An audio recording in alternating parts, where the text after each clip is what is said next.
New York attack shows how ISIS uses technology to incite terrorism, but a Belgian entrepreneur is using it to do exactly the opposite. When his town was labeled Jihadi Central, he came up with a plan to stop disillusioned young people from joining ISIS by offering them a better path. Samuel Burke has this story.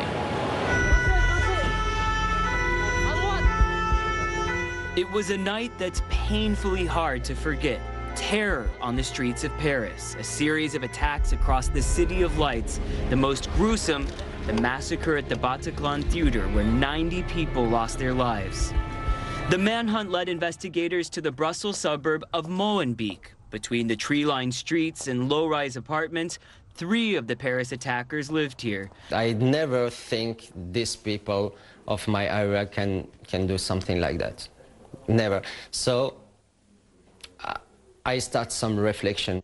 Ibrahim Ouassari was born in Molenbeek to Moroccan parents. He knows how much of a struggle it is economically for young people in this area. So he decided to teach what he knows how to do best, coding, opening a community center called MolenGeek. There's just one requirement he looks for in applicants. We don't need people with a lot of skills. We need people who want to share, want to be a real part of this community.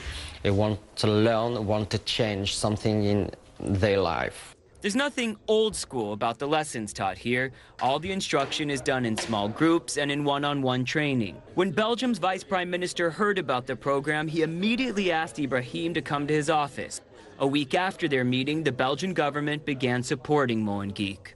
This is someone who has grown up himself in Molenbeek, those young kids really look up to him and see him as an example, really as a role model. What are the measures of success for MolenGeek? How do you know that it's working? Is it working? One of the measures is just to see how many people are part of that community, and we have seen that month after month more people are coming there.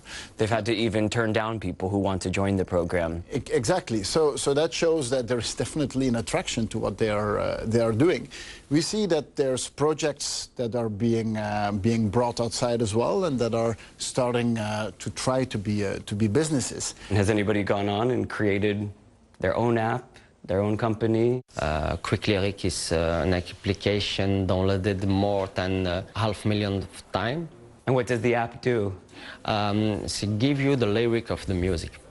Money hasn't just come in from the government. Big tech companies like Google have helped fund the school. A Samsung executive who's overseen that company's investment in MolenGeek says what's key for them is to actually remain hands-off. We entered this strongly from a corporate social responsibility perspective. And that perspective, we stay loyal. Otherwise, you're starting moving around, and then it becomes blurry what you came to do here. Ibrahim was even asked to speak at the UN, where he shared best practices for public-private partnerships. His biggest problem now isn't getting neighbors to finish the program. He faces the biggest hurdle any successful startup does. Scale up and to have more support, because we have a lot of requests. And there's so much demand. Yeah, we have so much demand. Now he's looking for ways to replicate his neighborhood coding school around the world. The only regret? That it couldn't have been done sooner. Samuel Burke, CNN, Molenbeek, Belgium. Still to come, supporting the rights of workers.